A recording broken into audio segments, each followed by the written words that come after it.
Kalau sudah beroyong itu dianggapnya sapi yang cacat. Iya. Akhirnya kadang-kala kotoran itu dioles-oleskan di pulpanya. Ya, itu jadi kan nggak kelihatan. Padahal sebenarnya kalau jeli bisa terjadi bekas jahitan nampak. Namun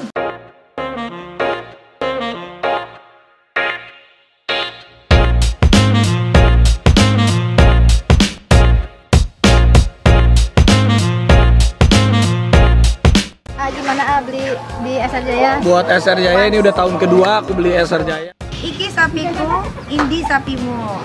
Tahun depan kita beli lagi. Alhamdulillah benar-benar. Hai, pokoknya jangan lupa subscribe SR Jaya 89. Hai buat teman-teman, salam beta dan jangan lupa komen dan subscribe di SR Jaya 89.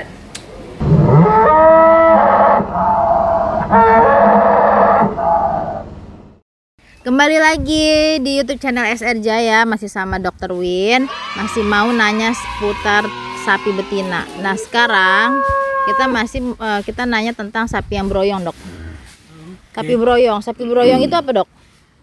Sapi beroyong kalau istilah kedokteran hewannya itu prolaps uteri. Prolaps uteri. Ya, jadi uteri yang keluar karena berbagai hal. Jadi setelah sapi melahirkan, karena berbagai penyebab, dia setelah selang beberapa saat diikuti dengan keluarnya rahim atau uterus. Kenapa itu bisa terjadi? Itu banyak hal. Misalnya sapi mengalami distokia. Distokia itu kesulitan melahirkan, mungkin pada sapi-sapi yang baru beranak pertama kali. Jadi karena dia terlalu ngejannya terlalu kuat untuk mengeluarkan fetus atau anak sapi itu kadang-kala bisa memicu diikuti dengan si rahim itu keluar juga. Penyebab lain bisa jadi karena mungkin struktur kandang. Jadi kalau kandang sapi betina itu harus dibedakan dengan kandang sapi jantan. Kalau sapi jantan kemiringannya agak dalam nggak apa-apa. Misalnya berapa derajat ya, mungkin sekitar 5-10 mungkin ya. Saya agak lupa itu. Ya sapi betina cenderung agak datar aja, lebih mengurangi risiko sapi beroyong. Jadi kalau dia terlalu miring sekali, jadi itu kan kandungan untuk ininya kandangnya, lantai dasar kandang. Kalau dia kemiringannya terlalu tinggi, sapi itu kan anaknya fetusnya semakin besar. Kalau dia kemiringannya terlalu tinggi, dia kan semakin melar ke belakang, itu kan tekanannya ke belakang. Oh iya, malah ke belakang ya. Jadi risikonya di situ. Juga mungkin faktor pakan juga bisa, dia terlalu tingginya serat kasar. Kemudian juga terlalu banyak makan, terlalu kurang mineral juga bisa. Kurang mineral. Jelas serat kasar terlalu tinggi itu juga bisa memicu. Nah sebenarnya sapi beroyong sendiri itu bukan suatu hal yang serius. Bukan serius. Artinya tapi bisa menegangkan bisa ditangani, bisa disembuhkan, bisa dikembalikan. Yang pertama, peternak kalau memang tidak mampu ya jangan coba-coba untuk mengembalikan. Pertolongan pertama apa yang harus dilakukan?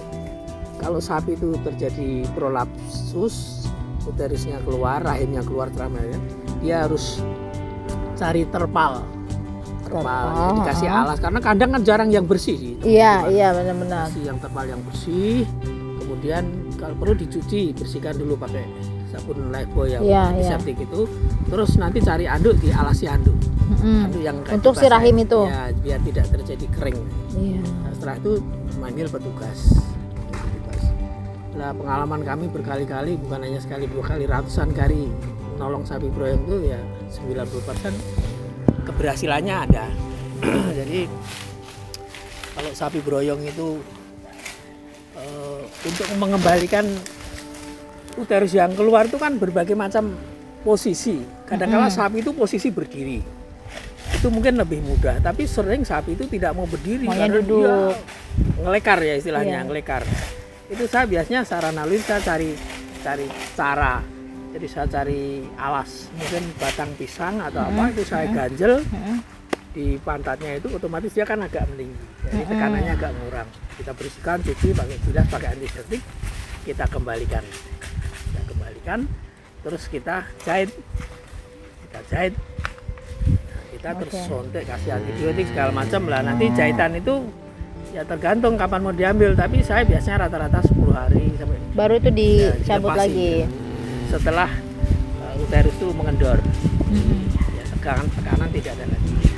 Itu apa penyebabnya ya, Dok? Ya, penyebabnya. Mungkin juga faktor keturunan bisa, tapi mungkin masih perlu dikaji lagi faktor keturunan ini. Kemudian sapi yang sudah mengalami broyong itu, kalau menurut hemat kami sebenarnya tidak perlu langsung dijual kalau dia itu produksinya bagus. Nggak masalah sebenarnya. Berarti Belum nanti tentu pas besok, nanti lah belum hamil tentu besok. lahir lagi begitu juga dong? belum tentu. Oh, belum juga, tentu. Belum tentu juga. Ya. Dan sekarang sama dengan orang kan. Kalau lahirnya sesar, apa besok akan sesar lagi? Belum tentu loh. Nyatanya anak saya iya pertama sih, sesar, kedua benar-benar. normal juga. Jadi yang penting Sama harus aja ada dengan sapi ya, Dok? pengawasan. Iya, sama dengan sapi. Yang penting pengawasan. Kita harus antisipasi mencegah terjadinya prolaps itu. Tapi biasanya naluri peternak itu kalau sudah mengalami gitu mesti ada perasaan trauma. Takut mesti biasanya. broyong lagi akhirnya. Udah. Apalagi aku orangnya kan stresan dong, Ya. pikiran. Lah kadang-kala sapi sebelum melahirkan ada juga yang namanya terjadi prolaps vagina. Jadi yang keluar vagina alat kelamin dalam perempuan si sapi itu, dia keluar sampai besarnya bisa sebesar bola voli. Keluar itu? Iya. Tapi itu nggak apa-apa. Itu biasanya ya kita kembalikan. Terus kalau kadang-kala kebuntingan 8 bulan ke atas sering begitu. Nah, nanti solusinya kalau keluar masuk peternak nggak tenang tuh, nggak bisa kerja, nggak bisa konsentrasi, nggak bisa ditinggal-tinggal. Iya. Solusi kita biasanya kita jahit. Nah nanti setelah Itu dijahit pakai bius nggak dok? enggak biusnya mahal, nanti peternak nggak kuat bayar, kasihan. Nggak dibius aja nggak apa-apa kok. Yang penting steril aja, kita steril, jahit, ya kan. Setelah dijahit sudah aman. Nanti kita pesen sama yang punya. Nanti kalau melahirkan kan tanda-tanda kelahiran mesti hafal ya, sapi gelisah, mulai pecah kawah ketuban, potong aja benangnya. Oh, potong aja Nanti bisa benangnya. keluar. Dan berkali-kali setiap terjadi prolaps vagina, belum tentu terjadi prolaps uterus, belum tentu terjadi broyong. Ini Itu nggak pasti. nggak pasti. Nah, saya pengalaman kalau sapi habis melahirkan itu kadang kan kalau dia rebah ya, itu kan tetap akan ngejan terus itu. Nah, saya biasanya kalau saya nangani sapi melahirkan tuh saya langsung ambil inisiatif, ekor itu saya injak pakai sepatu. Biar apa? Biar ada efek kejut, sakit toh, dia berdiri. Itu untuk mengantisipasi jangan sampai dia merjan terus dan akhirnya memicu terjadinya sapi broyong gitu. Oh, oke. Jadi ciri-ciri sapi yang bisa broyong pada saat bunting gimana? Ada nggak ciri-cirinya? Nggak ada ya dok? Nggak ada ya, memang Itu nggak bisa diketahuin. ada korelasi juga. Kalau sapi sebelum melahirkan hamil tua ada terjadi prolaps vagina, itu ada kemungkinan Ciri-cirinya. Oh, oke. Terus apakah kayaknya hujan ya?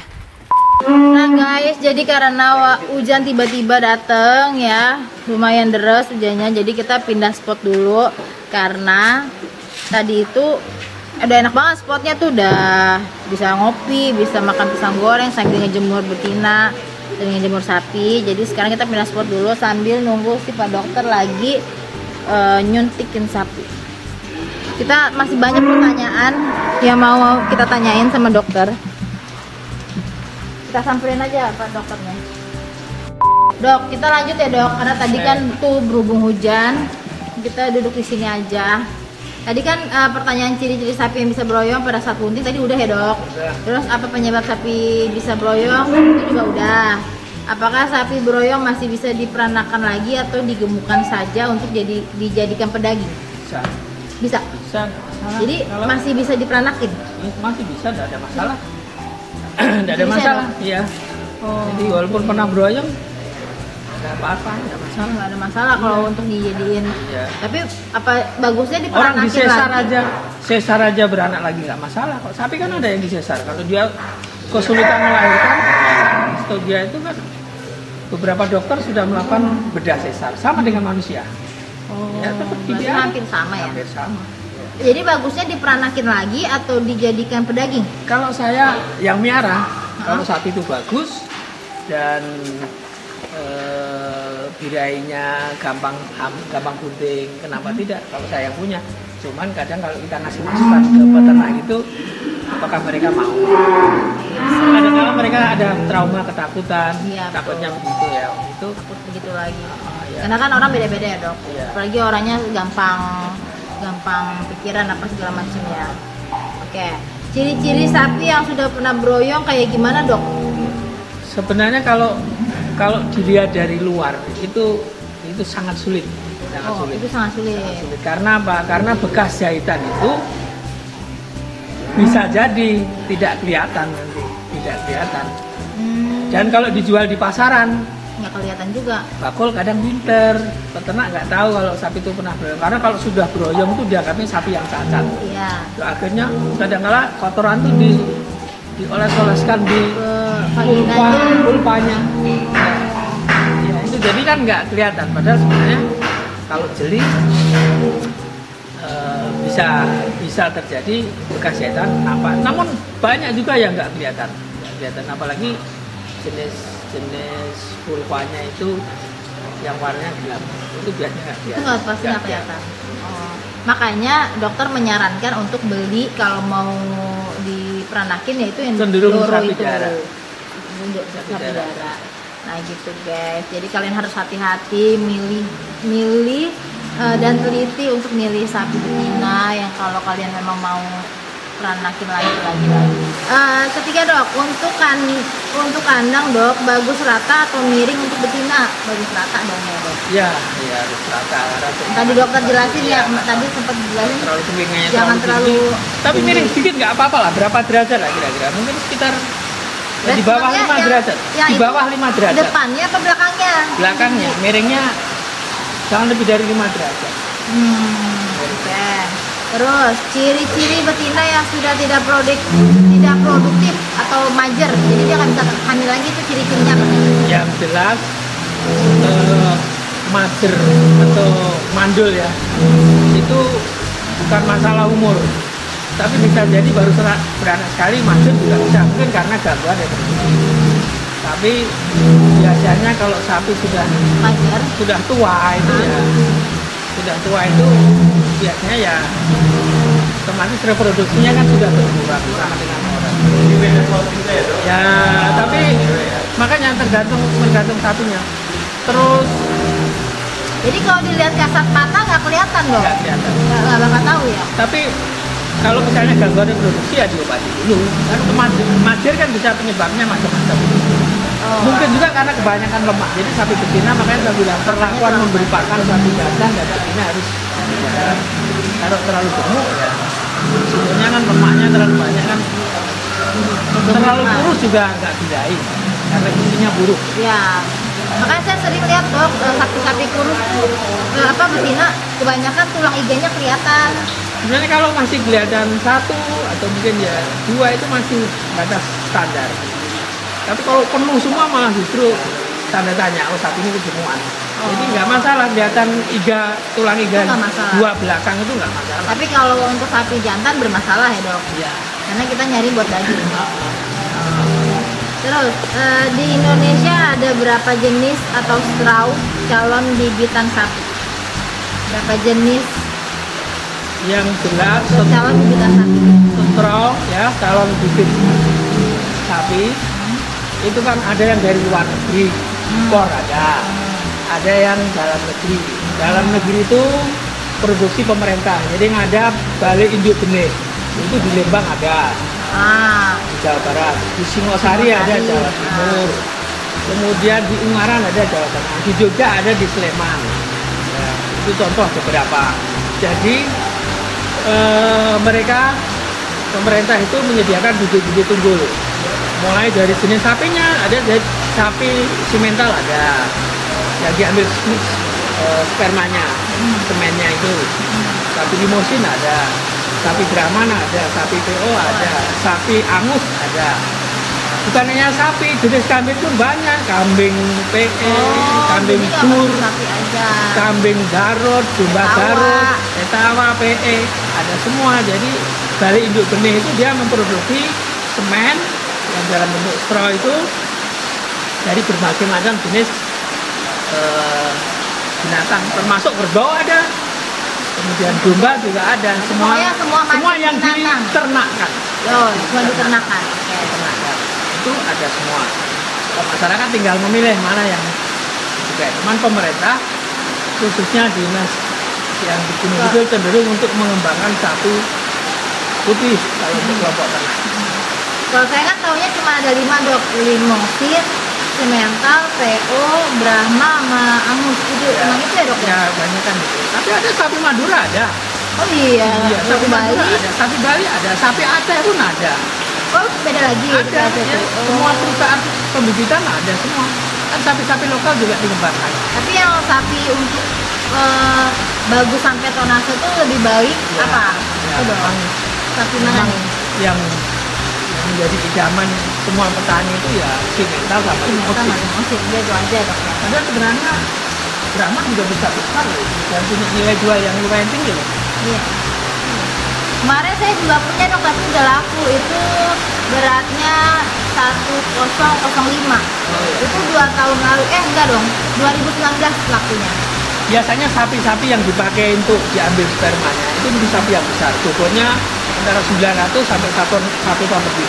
Itu dijadikan Yang itu, dipakai yang- untuk pembibitan itu untuk diambil spermanya baik di Lembang maupun di Sleman maupun di Singosari itu sapi-sapi yang memang berkualitas, sapi-sapi yang besar.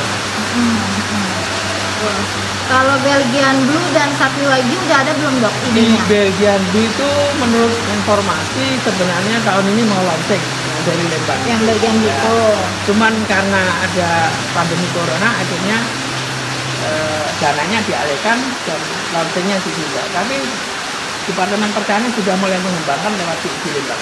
Saya dengar informasi. Nah kan Belgian Blue itu kan gede kan dok Ya. bibitnya. Itu berarti harus induk yang seperti apa? Harus gede juga dong. Iya, jadi ya harus proporsional. Nanti kalau sapi kecil dikasih bibit yang besar, nanti yang jadi korban peternaknya. Mau keluar nggak bisa. Tidak bisa keluar broyong karena terlalu tenaganya habis untuk kerja. Oh iya dok, sama satu lagi nih dok. Emang sapi betina bisa, sapi itu bisa nggak sih dok lahir kembar? Bisa Atau aja. kan kalau kambing kan banyak tuh dok Iya. yang lahir 2 apa 3. Kalau sapi ada nggak sih 2 sampai 3? Saya nyontek sapi ada beberapa tempat kembar. Ada yang jantan betina. Tapi ada- katanya itu pamali dok. Bener nggak sih dok? Oh, ya itu tergantung orangnya. Tergantung orangnya. Kalau katanya enggak juga. Ya kalau kita masih percaya dengan begitu ya kita sebagai orang yang beragama ya sudah kita bikin sodakoan Itu mah- aja.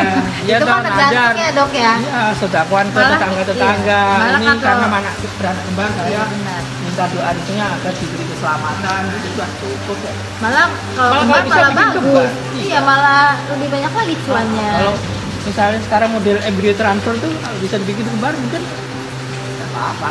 Iya, iya. Sapi Wagyu udah ada belum idenya? Wagyu. Wagyu. Saya malah baru dengar. Wagyu itu mah dari daging. dari itu ya Jepang. Jepang ya. Oh Wagyu, oh, Oh iya. dari Jepang. Sementara di sini Belum ada.